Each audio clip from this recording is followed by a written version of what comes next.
Hello everyone and welcome back to my channel. I'm Kim. Thanks for joining me here tonight. Tonight's video is going to be kind of on the same topic as last week's video. I'm going to show you how I figure out how much my husband and I consume in a 30-day period of time so we know what to buy, what to stock, and what to prepare for. So if you like this kind of video, hit the like button. If you want to see more of these types of videos as I figure out my new shopping system that saved me hundreds of dollars this year so far and hopefully hundreds of dollars in the future, hit the subscribe button. Thanks again for joining me here, and until next time, take care, be well, and I'll talk to you again. Okay, there's two things that you would do before you start your what do I consume or what do we consume in 31 days, and that would be obviously to figure out the finances that you have towards your grocery budget, and the second thing would be to sit down and create a meal plan, and whether that's a meal plan for a 31-day meal plan or a quarterly meal plan or whatever. Ours is just based on our health, our diet, our lifestyle, our finances, our preferences. That's what our meal plan is based on, and it's been that way ever since we got married. There's a lot of different things and a lot of different reasons why we eat the way that we do. It may be different than other people. It may be the same as other people. I don't think it's better, and I don't think it's worse. And so as we go through the things that I consume, you may notice higher prices. There probably is higher prices in our area. It always seems like we have higher prices, and there's also preferences that we have for certain food items and that other people may not have that we pay a little bit more for. So once you determine how much money you have for groceries and then determine what you want to or what you need to or what you would like to buy every month for groceries based on your family's needs, then you do the consume.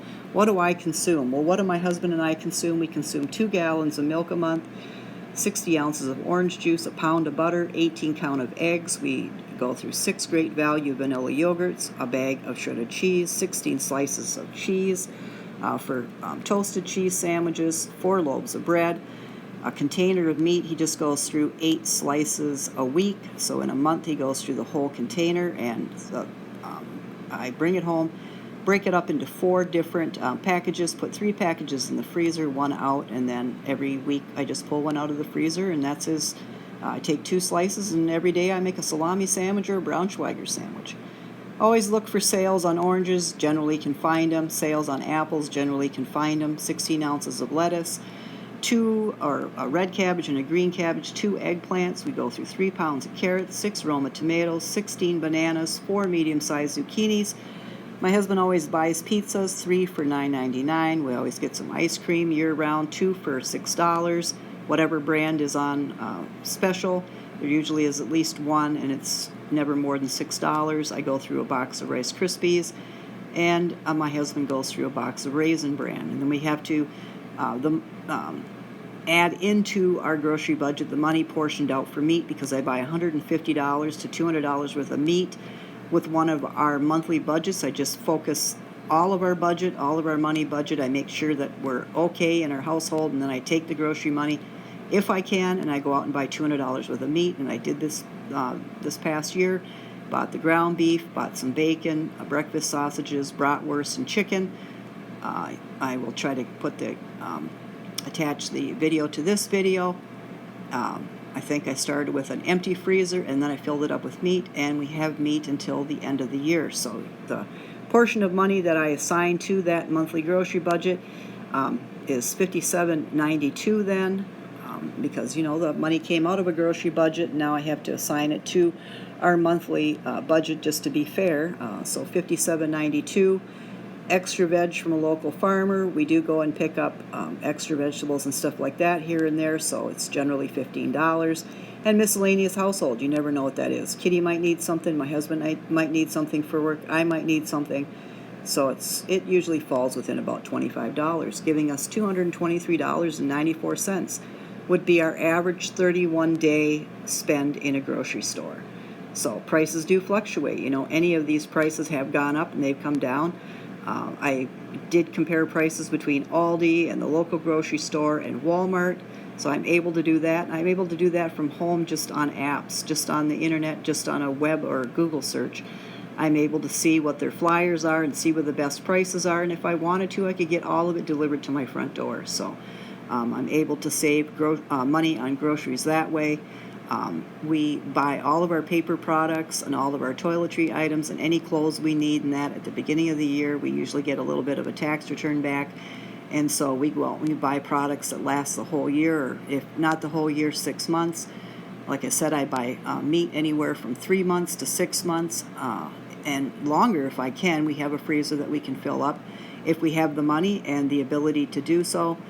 And pantry items, I buy those all at one time, or I have a regular subscription to pantry items from either Amazon or Thrive, whichever is the cheapest. I'm always going for what we do eat, the preferences, sometimes it does come down to label or brand and where I can find it at the best price for our budget. So, and I've done that. I've managed to do that this year and put our finances basically in order and make up for some of our shortcomings in income and basically cut the grocery budget in half. So future videos on this subject as I try to create this system for my own household.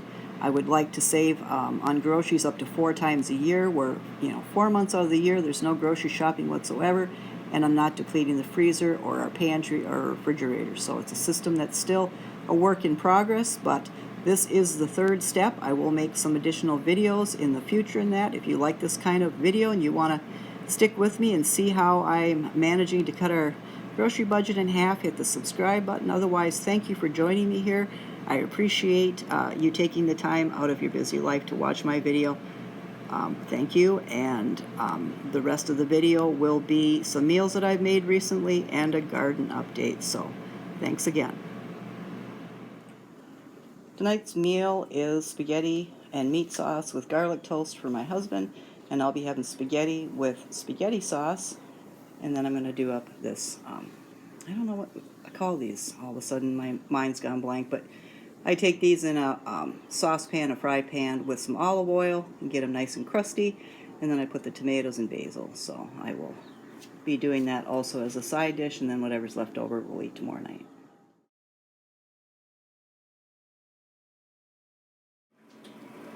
And this is Monday night's dinner or supper meal. So I've got a little piece of salmon. I bought 1 piece of salmon for both of us. We just split it in half. It was $8.10. Some white rice because I'm unable to eat brown rice, and some frozen broccoli from Aldi. So we've got sweet potatoes in this fry pan. I just need to soften them up. Often when I make ratatouille or stir fry, the sweet potatoes don't seem to want to, either that or the butternut squash don't want to soften up. So you'll hit a kind of a hard piece. So I'm going to soften them up in the fry pan, and then I will add that to the vegetable mix here towards the end. And then towards the end I've got these cooked up carrots that I will also add. Okay, Saturday night's dinner is, we've got some spinach that's going to boil up, and my husband's I made some hard-boiled eggs. He likes a hard-boiled egg with his spinach. We've got some vegetables from the other night when I did a stir fry, so got them. I made a double batch, so we've got carrots, sweet potato, summer squash, zucchini, onion, broccoli, eggplant. I think that's it in that mix. And then we've got some new potatoes, whatever's left over from those, which there should be plenty. I'm going to make some potato salad, and when the roast chicken comes out, I'll give you a clip of that.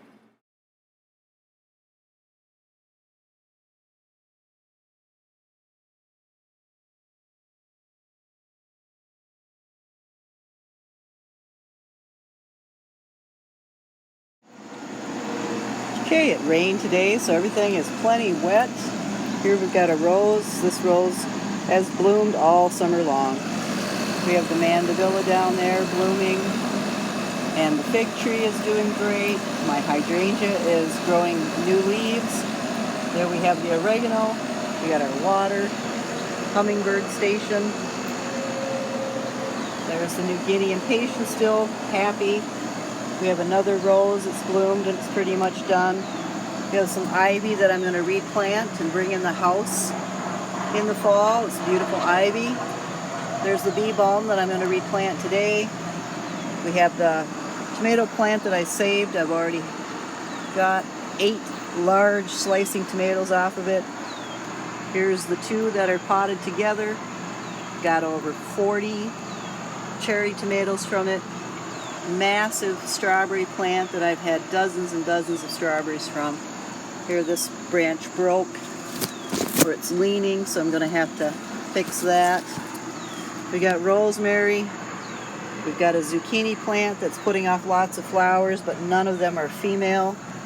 All males. I'm plucking the males to see if I can get some females to show up.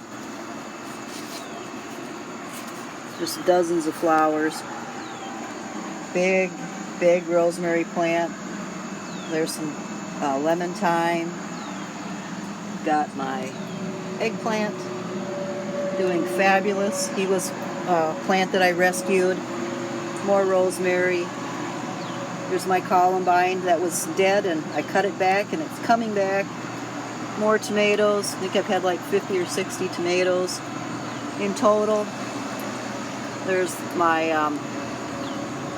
borage, that's struggling. I repotted Spanish lavender, that's looking good. That I will try to overwinter. And that is my 2025 garden update.